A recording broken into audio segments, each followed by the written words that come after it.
모세와 이스라엘 백성은 하나님을 찬송하고 있는데 스스로 약속하시고 약속하신 말씀대로 자신들을 바로의 노예에서 구원해 주신 여호와를 찬송하고 있는 것입니다. 홍해를 갈라 이스라엘 백성을 마른 땅으로 건너게 하시고 애국 군사들을 홍해에 수정한 것, 이것을 찬송하고 있는 것이죠. 그러니까 이스라엘 백성들을 약속의 말씀대로 바로의 노예에서 구원하신 그 여호와 하나님을 찬송하는 것이죠. 그러면서 오늘 본문 11절과 12절은 이렇게 말합니다. 여호와여, 신중에 주와 같은 자가 누구니이까? 주와 같이 거룩함으로 영광스러우며 찬송할 만한 위엄이 있으며 기이한 일을 행하는 자가 누구니이까? 주께서 오른손을 드신 즉 땅이 그들을 삼켰나이다, 이렇게 말합니다. 기이한 일은 어떤 게 기이한 일이죠? 홍해를 가른 것도 기이한 일이고요.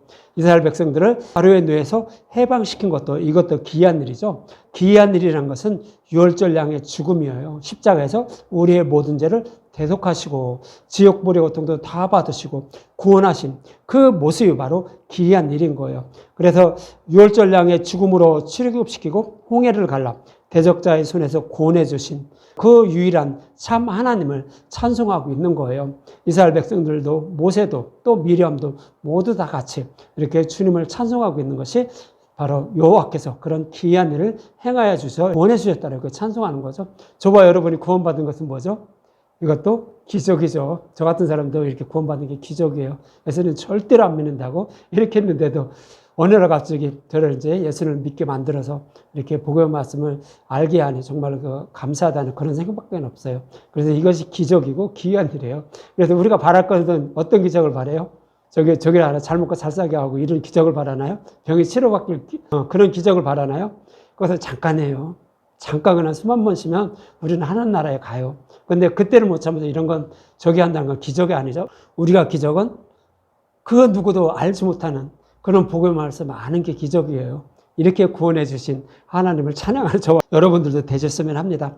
모세가 이렇게 이스라엘 백성을 구원하신 모습을 보고 유일하신 하나님을 찬양하는 것인데, 이렇게 하나님을 유일하게 자신들을 구원하신 그 하나님을 이렇게 찬양하는 모습인데, 이것은 이제 출애굽기 20장 2절과 3절에는 이렇게 말씀하고 있어요. 10계명을 받는 모습이에요. 근데 여기 10계명의 이제 제1계명이죠. 나는 너를 애굽 땅 종되었던 집에서 인도하여 낸 내 하나님 여호와라, 이렇게 말하는 거예요. 이스라엘 백성들은 어떻게 구원받았어요? 그들이 뭘 했나요? 아니, 아무것도 한 거 없어요. 맨날 불평불만을 했어요. 그런데 그럼에도 불구하고 그런 자들을 하나님이 사랑하셔서 유월절량의 죽음, 그러니까 하나님이 대신 그들이 받을 지옥불의 고통, 하나님의 진노심판을 다 받으신 거예요. 그리고 그들을 구원해 주셨다고요. 우리의 구원도 똑같아요. 그러니까 이렇게 구원하신 하나님, 우리가 믿을 수는 오직 그 하나님 한 분뿐이라는 거예요. 우상들이 우리를 이렇게 구원해 주나요? 우상들에게는 우리가 어떻게 섬겨야 되죠? 하여튼 있는 거 없는 거 해서 하여튼 최대한 정성을 다해서 이렇게 섬겨야 되는 것이 옛날에 섬기던 그런 우상들이었어요. 그런데 하나님은 그런 거 바라지 않는다고요. 저와 여러분을 그냥 사랑하시는 거예요. 그래서 자기 목숨을 던지면서까지 우리를 구원해 주셔요. 그렇게 구원하시는 분이 오직 하나님 한 분뿐이라는 거예요. 이스라엘 백성들을 그렇게 구원했다라고 이렇게 말씀하고 있는 거예요.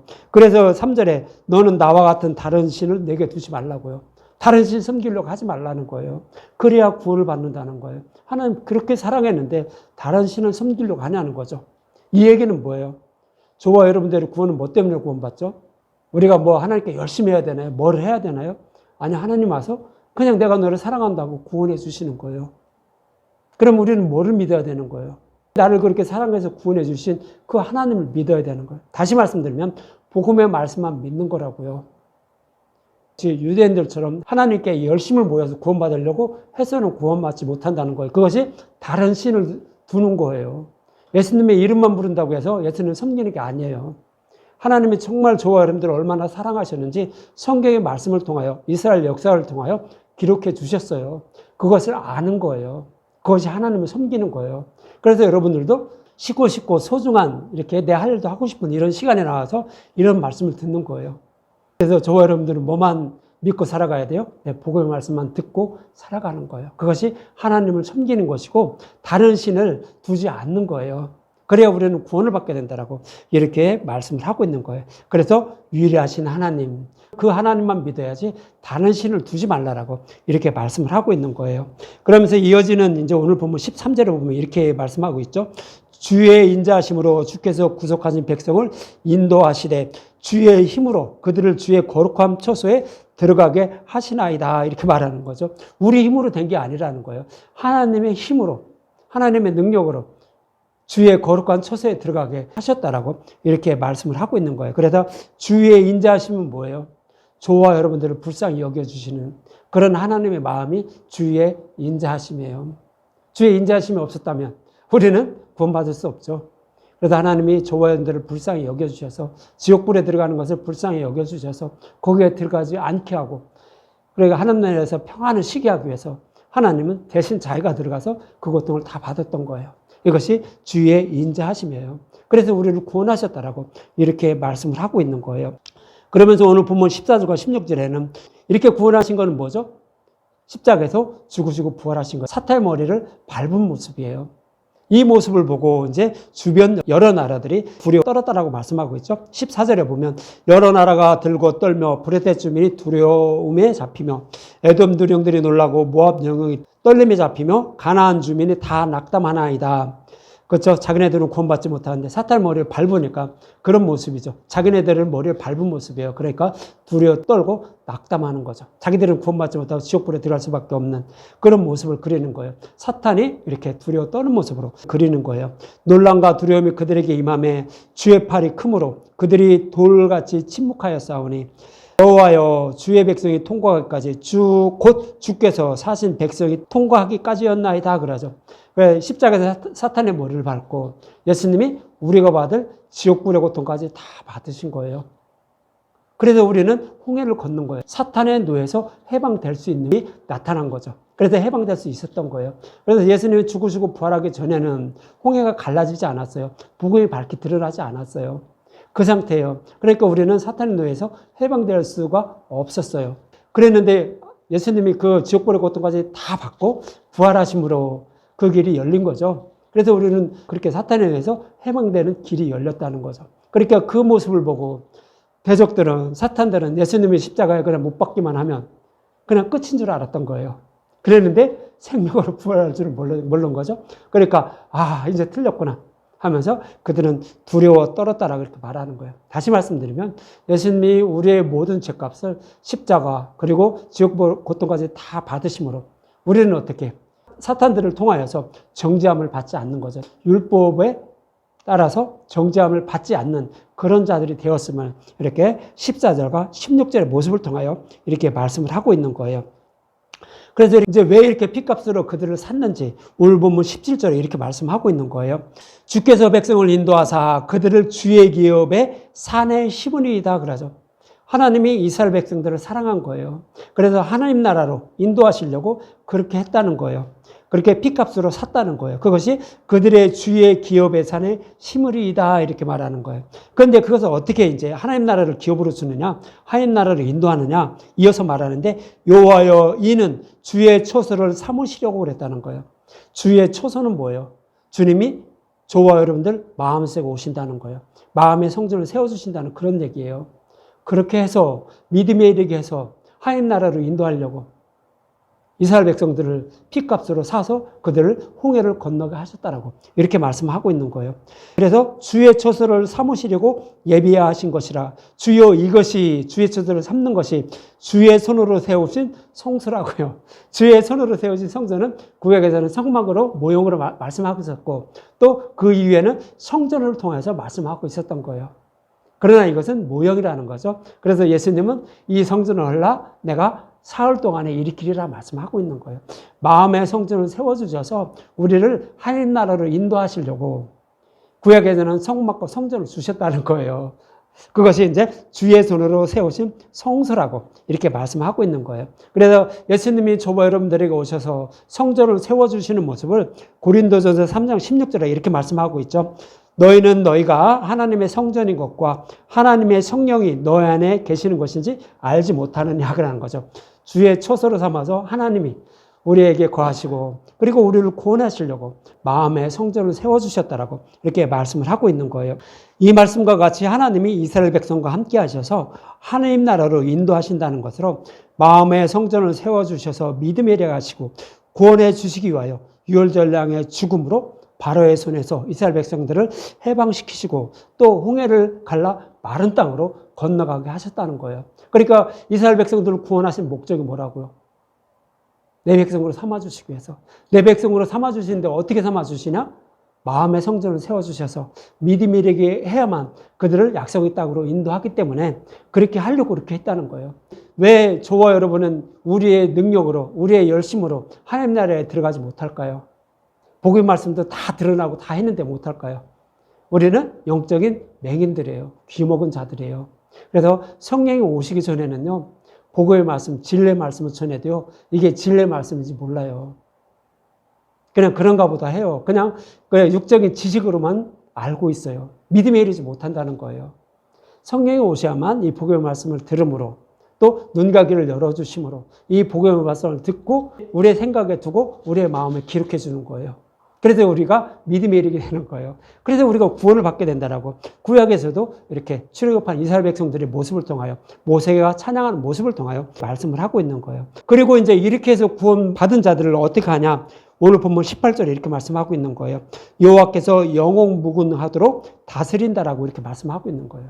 다스린다는 건 뭐예요? 그들을 하나님 나라로 인도해서 그들과 함께 영원히 산다는 거죠. 물론 육신의 몸으로 있고 있을 때는 그들을 다스리죠. 어디에서? 광야에서 다스려요. 어떻게 다스리죠? 복음의 말씀을 계속 듣게 만들고 믿게 만들어가는 거예요. 그래서 믿음의 영서로 이렇게 거듭나게 하는 모습으로 하나님이 저와 여러분들을 다스린다라고 이렇게 말씀을 하고 있는 거예요. 이처럼 이스라엘 백성이 구원받은 것은 하나님께 무엇을 잘 보여 구원받은 것이 아니라 하나님이 그들을 사랑하사 그들이 받을 진노의 심판을 대신 받았죠. 어떻게 해요? 유월절 양의 죽음이죠. 모형이에요. 이렇게 대신 받으시고 그들에게 이 복음의 말씀만 먹게 하시고 구원해 주시는 거예요.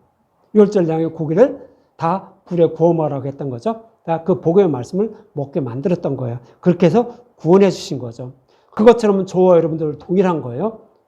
십자가에서 복음을 밝히 드러낸 그 복음의 말씀만, 전하는 말씀만 듣게 하시고 또 그것을 먹게 하셔서 믿음에 이르게 하시고 구원해 주시는 모습을 이스라엘 백성들을 통하여 이렇게 말씀을 하고 있는 거예요. 그래서 저와 여러분들은 뭐만 먹어야 되는 거예요?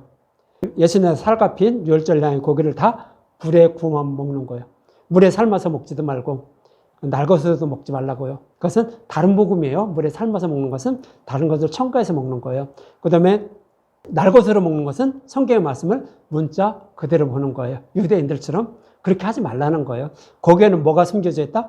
복음의 말씀.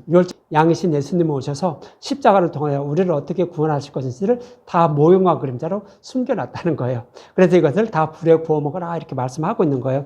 그래야 그것만 먹어야 이스라엘 백성들처럼 우리도 사탄의 노예에서 해방돼서 구원받게 된다라고 이렇게 말씀을 하고 있는 거예요. 이렇게 바로의 손에서 자신들을 구원한 여호와를 찬양하고 이렇게 찬양한 다음에 이제 어떻게 하냐면 이스라엘 백성들은 하나님이 예비하신 광야에서 양육을 받게 돼요. 하나님이 예비하신 광야인가요? 아니, 거기를 통과해서 이제 저기를 들어가는데 무슨 하나님이 예비하신 광야가 이스라엘 백성들이 광야에서 생활한 건가요? 이렇게 생각할 수는 있어요. 이제 이 근거를 이제 말씀을 드릴 거예요. 요한계시록 12장 2절에서 6절에 보면 이런 말씀을 하고 있어요. 이스라엘 백성들이 광야에서 훈련받은 모습을 이렇게 표현하고 있는 거예요. 요한계시록 12장 2절부터 보면 이 여자가 아이를 베어 해산하게 되며 아파서 애를 쓰며 부르짖더라. 몇 번 말씀드렸죠. 이 여자는 구약 교회를 상징적으로 표현한 거예요. 창세기 3장 15절에서 여자의 후손으로 메시아를 보내서 우리를 구원한다고 말씀하고 있었죠. 그 여자가 구약 교회인 거예요. 유대인들인 거예요. 그래서 그를 통하여 예수님이 오시는 모습이에요. 그것이 여자가 아이를 베어 예수님이 오시면서 진통하는 산고의 고통을 겪는 라헬의 모습과 같은 모습이에요.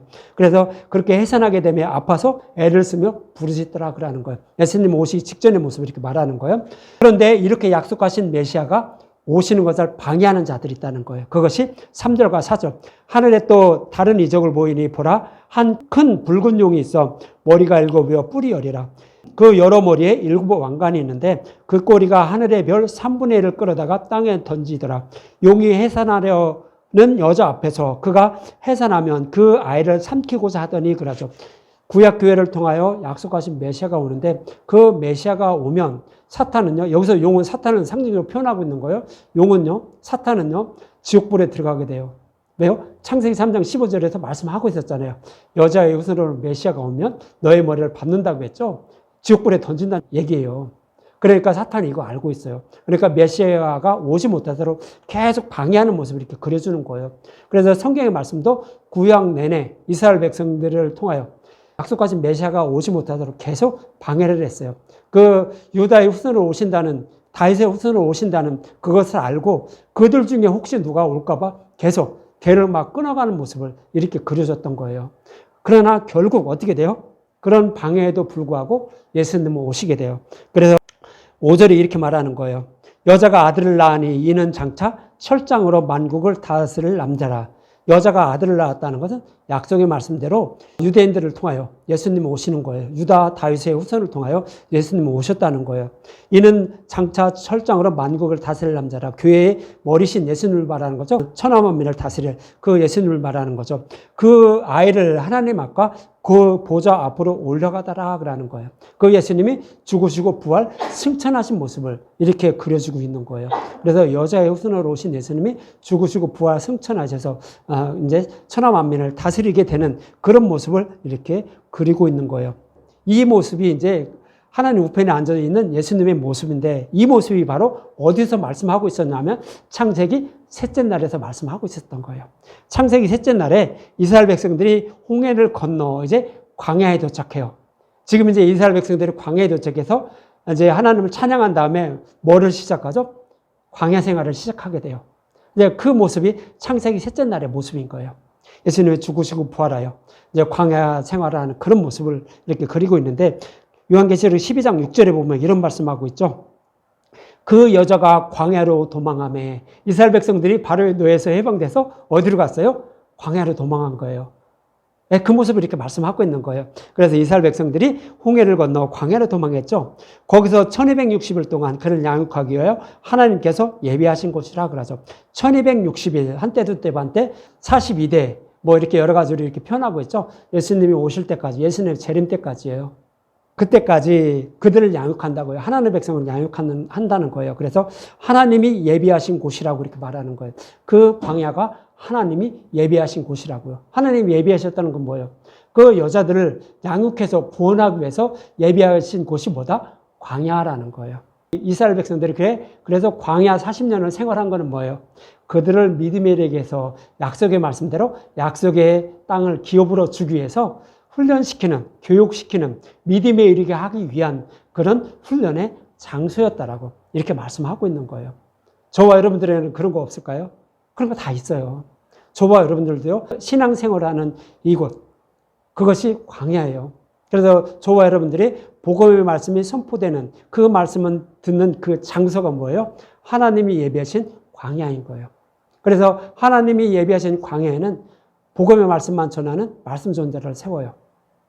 그래서 거기서 그 말씀을 듣게 만들고 믿음에 이르게 해서 구원해 주시는 거예요.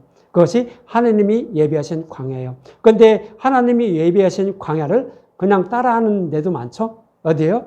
진리의 말씀이 아닌 거기에다 누룩과 꿀을 섞어서 전하는 곳. 그런데 그곳은 하나님이 예비하신 광야가 아니라 사탄이 예비한 광야예요. 왜요? 믿음에 이르지 못하게 해서 그들을 지옥불로 끌고 가기 위해서. 그런 것도 있어요. 너무나 많죠. 그러니까 여러분들 잘 분별하셔야 돼요. 성경의 말씀을 전체적으로 보고, 하나님이 이런 말씀 하셨구나, 이것을 먼저 알아야 우리는 거짓 선지자들이 전하는 말씀에 넘어가지 않겠죠. 그런 거예요. 그래서 지금도 광야가 있는데, 광야는 모든 성경을 십자가로 풀어주는, 모든 성경 예수님에 대해서 말씀하고 있어요. 그래서 그렇게 풀어주는 말씀을 전하는 곳, 그것이 광야예요. 그래서 여러분들도 이 광야에 나와서 지금 그 말씀을 듣고 있는 거예요. 그래서 이렇게 예배하신 곳이 이렇게 있다라고 이렇게 말씀을 하고 있는 거예요. 그래서 이제 창세기 셋째 날에 대해서 말씀을 드릴 거예요. 하나님이 예배하신 광야에 과연 어떤 양식을 준비하고 계신지 이제 그것을 말씀을 드릴 거예요. 그래서 이제 창세기 셋째 날을 이제 한번 볼게요. 창세기 셋째 날은 붉은 용의 방해에도 불구하고 오신 예수님이 죽으시고 3일 만에 부활 승천하신 그런 말씀임을 이제 기억하시고 이제 한번 들어보시기 바랍니다.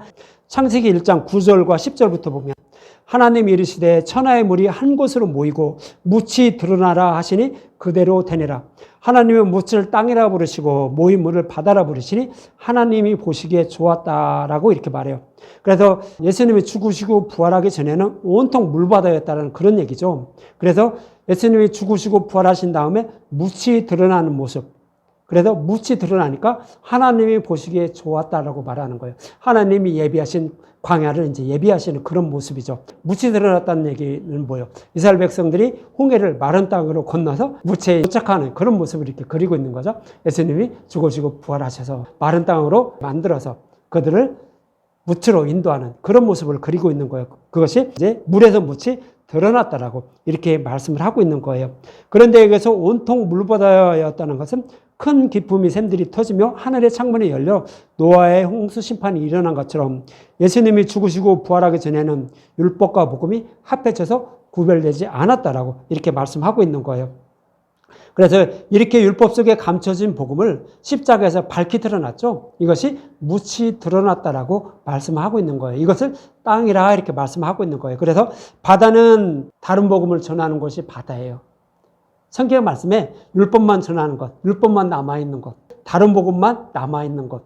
우리가 다른 복음을 전하는 것을 바다라 이렇게 말씀하고 있는 거예요. 이 바다에는 뭐가 살죠? 악어도 살고 모용도 살고 요한계시록 그렇게 말씀하고 있죠. 그래서 온통 다른 복음을 전하는 자들이 있는 곳, 그것이 바다예요. 율법과 복음이 합해져 있는 그 상태도 이제 바다로 이렇게 표현하고 있는 거죠. 그런데 이제 거기서 묻이 드러났어요. 율법과 복음이 구별되지 않았는데 그것이 그래 구별된 복음의 모습, 그 모습이 뭐냐면 묻이라는 것이에요. 다시 말씀드리면 복음의 말씀, 진리의 말씀만 전하는 것이 뭐다? 묻이라는 거예요. 좀 전에도 말씀드렸지만 이 묻이 어디라고요? 광야라는 거예요. 땅이라는 거예요. 하나님이 예비하신 곳이라는 거예요. 하나님 자신의 백성을 양육하기 위해서 예비하신 광야, 그것이 묻이라는 뜻이에요. 그래서 복음의 말씀이 선포되는 것, 그러니까 복음의 말씀만 남아있는 것, 그것이 바로 묻이라고 이렇게 말씀을 하고 있는 거예요.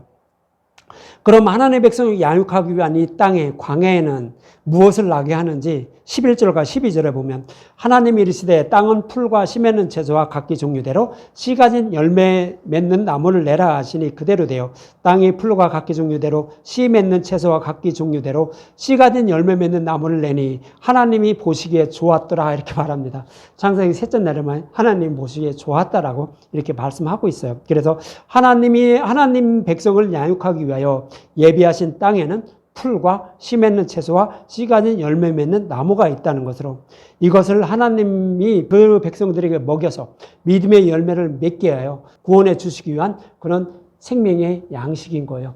그래서 풀과 씨 맺는 채소와 씨 가진 열매 맺는 나무, 이것이 다 우리에게 주실, 우리에게 먹여서 구원하기 위한 하나님 예비하신 그 양식인 거예요.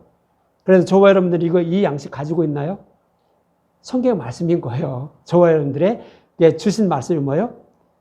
성경의 말씀. 이 말씀에는 풀도 있고요.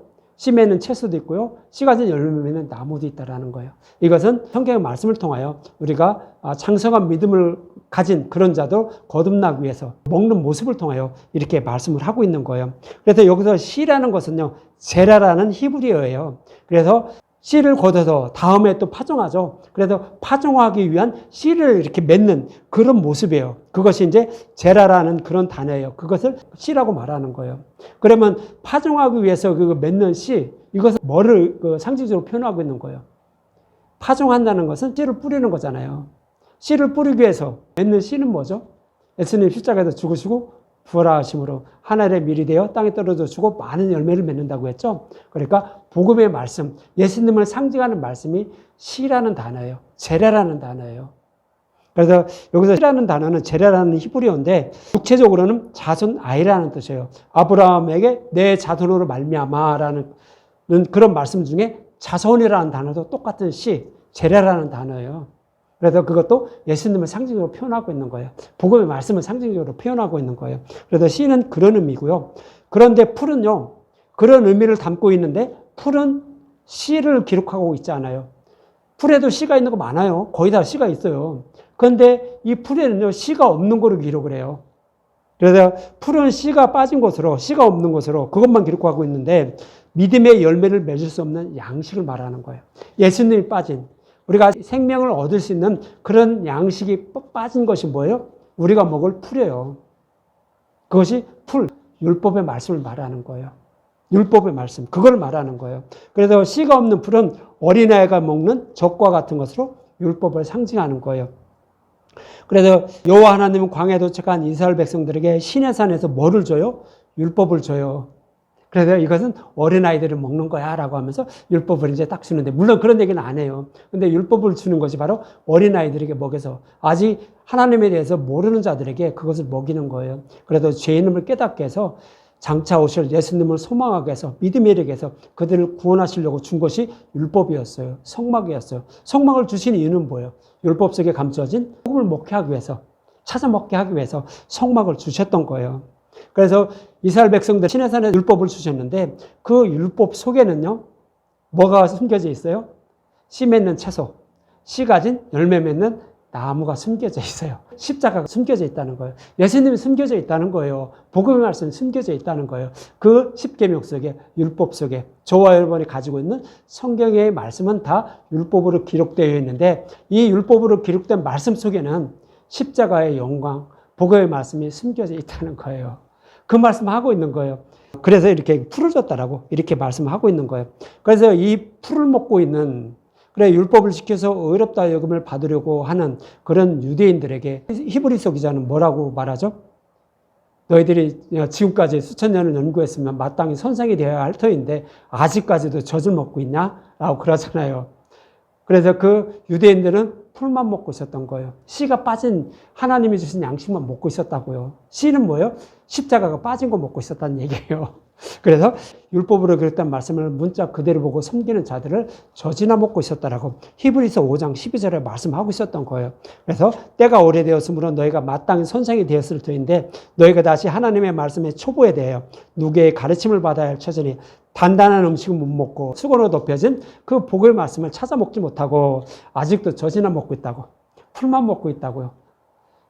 어린아이들이, 믿음에 이르지 못한 갓 태어난 어린아이들이 먹는 그런 젖과 같은 그런 것만 먹고 있니? 이렇게 말씀을 하고 있는 거예요. 그래서 아직도 십자가는 찾아 먹지 못하고 율법에 머물러 있는 그 유대인들의 모습을 이렇게 말씀을 하고 있는 거예요. 이렇게 풀이 상징하는 율법으로 제 이름을 깨달아 예수님께 나아가면 믿음이 성장하게 되죠. 그래서 율법에서 벗어나 그리스도께 나아가 믿음의 열매를 맺기 시작할 때 먹는 것이 뭐예요? 어린아이가 젖만 먹다가 이제 어느 정도 성장하면 뭐를 먹기 시작해요? 밥을 먹기 시작하기 위해서 조금 부드러운 음식 먹죠? 이유식, 그것을 먹는 것이 뭐예요? 씨 맺는 채소예요. 이 얘기는 뭐냐면 이제 복음의 말씀을 계속 듣다 보니까 처음에는 교회를 다니다 있고 또 다른 복음만 듣고 있으면요, 다 내가 하나님께 잘 보고 뭐를 잘 해야 돼요. 착하고 선하게 살아야 돼요. 물론 착하고 선하게 살아야 돼요. 하나님 나라를 위해서 그런 거예요. 그런데 그냥 착하고 선하게 살아야 구원받는 줄 안다고요. 그것이 율법에 갇혀있는 자들이에요. 젖이나 먹고 있는 자들이에요. 그래서 얘기를 들어보면, 여러분들도 얘기를 들어볼 때 이렇게 살아야 됩니다. 저렇게 살아야 됩니다. 이렇게 구원받습니다. 이렇게 얘기하는 사람들의 모습을 딱 보면 아직도 젖 먹고 있구나라는 것을 느낄 수가 있는 거예요. 복음 아는 사람은 그걸 느껴요. 내 얘기만 들어봐도. 근데 그런 거예요. 근데 그런 사람들에게 모든 성경을 십자가로 풀어주는 말씀을 계속 전하다 보면 이제 십자가가 점점 보이기 시작해요. 이것이 뭐예요? 씨 맺는 채소를 먹기 시작하는 사람들이에요. 씨 맺는 채소를 이제 그때부터 먹기 시작하는 거예요. 이제 그리스도께 나가서 예수님에 대해서 조금씩 알아가는 단계예요. 이것이 씨 맺는 채소를 먹는 거예요. 그리고 이제 그 점점 십자가로 풀어주는 말씀을 듣다 보니까 성경의 말씀만 보아도, 다른 사람들의 전하는 말씀만 들어도 금방 이렇게 딱 구분을 할 수가 있어요. 모든 성경을 봐도 이건 십자가가, 여기서 십자가가 나타나고 저기도 십자가가 나타나고 다 바라볼 수가 있어요. 그렇게 된 사람이 뭐예요? 장성한 믿음을 가진 자들이에요. 씨 가진 열매 맺는 나무를 먹는 자들이에요. 믿음을 가진 자들이라는 거예요. 예수님도 말씀하시잖아요. 맹인이 있었는데 눈을 떴어요. 맹인을 눈을 뜨게 해주셨어요. 근데 자기를 눈을 뜨게 한 사람이 누군지 몰라요. 근데 누군지도 모르는데 점점 그 사람이 누군지 알아가요. 처음에는 선지자라고 그래요. 누군지 몰랐다가 선지자. 그리고 나서 결국은 예수님을 주로 시인하게 되죠. 그래서 장성한 믿음을 가지게 된다고요. 그렇게 어린아이가 눈을 떠서 어떻게 믿음의 열매를 맺게 되는지 이렇게 잘 말씀하고 있는 거예요. 그래서 처음에는 우리가 교회를 다니고 성경의 말씀을 보면 다 무서운 하나님으로 해요. 율법의 말씀으로 막 정죄하고 죽이고 그러니까. 근데 그 말씀을 듣다가 십자가의 말씀, 예수님 대해서 점점 알게 되면, 아, 예수님이 여기도 이거 십자가가 이렇게 해서 구원하는 거였구나 하는 것을 조금씩 희미하게 알아가요. 그래서 풀만 먹던 자가 씨 맺는 채소를 먹기 시작하는 단계예요. 그리고 나서 어디를 보더라도 십자가만 보이게 되죠. 말씀을 들어도 십자가만 듣게 되는 그런 사람들이 어디예요? 씨 맺는, 열매 맺는 나무를 먹는 자들이에요. 장성한 믿음을 가진 자들이라고요. 이렇게 해서 우리 구원하시려고 하나님은 예비하신 광야에 그 생명의 양식도 이렇게 준비해 주셨던 거예요. 그런데 그것을 어떻게 준비해 줬어요? 이스라엘 백성들에게 시내산에서 율법과 성막을 주신 거예요. 그 율법 속에는요, 씨 맺는 채소와 열매 맺는 나무를 같이 주신 거예요. 복음을 숨겨주셨다고요. 덮어주셨다라고 이렇게 말씀을 하고 있는 거예요. 그래서 그렇게 해서 우리를 믿음으로 구원하시려고 그 양식까지도 창세기 셋째 날에 준비하셨음을 이렇게 말씀을 하고 있는 거예요. 지금 이해를 하시겠나요? 이제 하도 이제 뭐 창세기 첫째 날, 둘째 날, 셋째 날 뭐 다 말씀드려가지고 저도 이거 말씀드리려면 이것도 지겹게 또 말씀드려야 되나 이런 생각이 들어요. 근데 이제 하도 많이 들으셔서 여러분도 아실 거예요. 그래서 창세기 1장부터 우리를 어떻게 구원하실 것인지, 광야에서 어떤 양식을 준비해서 어떻게 할 것인지 이미 다 그렇게 말씀하고 있었던 거예요. 근데 문자 그대로 보니까 그것이 나타나지가 않았던 거죠. 그러나 십자가로 풀어버리니까 그래서 이렇게 하셨구나 하는 것을 금방 아시겠죠. 그래서 이스라엘 백성들에게 십계명을 주시고 성막을 주신 이유, 그 십계명 속에는 다 우리의 생명의 양식이 다 들어있어요. 그래도 거기서 복의 말씀을 찾아 먹게 하기 위해서 성막을 주신 거예요. 그런데 이스라엘 백성들은 성막을 통하여서도 그걸 찾아 먹지 못했어요. 그것은 영적인 맹인들이라는 거예요. 귀먹은 자들이라는 거예요. 그래서 이제 성령 오시는 거예요. 그 성막을 통해서 그것을 찾아 먹지 못하니까 찾아 먹을 수 있도록 성령 오시는 거예요. 그래서 마음의 성전을 세워주시는 거예요. 그래서 마음의 성전을 세워줘서 복의 말씀을 찾아 먹게 만드는 거예요. 그래서 우리를 어떻게 한다고요? 하나님 나라로 인도에서 하나님 나라를 기업으로 주기 위해서 그렇게 하는 거예요. 그래서 그것의 모형으로 이스라엘 백성들에게 성막도 주시고 성전도 주셨던 거예요. 이해를 하시겠나요? 그래서 결국은 마음의 성전을 세워주셔서 우리를 구원하시려고 그렇게 주셨다라고 이렇게 말씀을 하고 있는 거예요. 저와 여러분에게도 하나님이 자신의 백성을 양육하실 땅을 준비하시고 그들을 믿음의 용사로 양육하여 구원하실 모든 준비를 다 마친 거예요. 다 말씀드렸는데 복음의 말씀이 선포되는 교회가 어디예요? 하나님이 백성을 양육할 그런 광야인 거예요. 복음의 말씀이 선포되는 교회.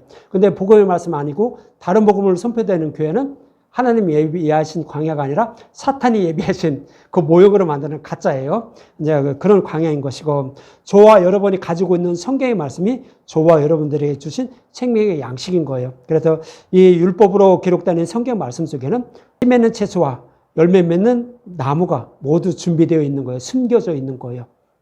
풀 속에, 그 속에 다 숨겨져 있는 거예요.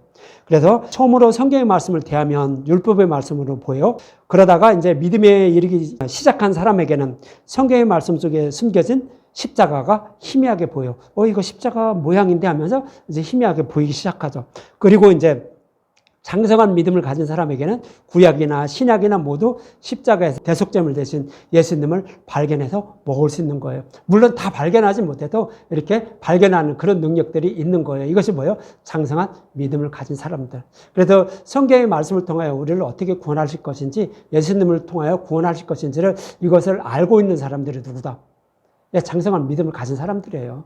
율법의 행위로 구원받는 것이 아니라 십자가를 믿음으로 구원받는다는 것을 확실히 알고 있는 사람들, 그것을 믿고 있는 사람들, 이런 사람들이 장성한 믿음을 가진 자라고 이렇게 말씀을 하고 있는 거예요. 그렇게 해서 구원하시려고 저와 여러분들에게는 성경 말씀을 준 거예요. 이렇게 광야에 도착한 이스라엘 백성을 장성한 믿음을 가진 자들로 양육하여 약속의 땅을 기업으로 주기 위하여 모든 준비를 다 마친 거예요.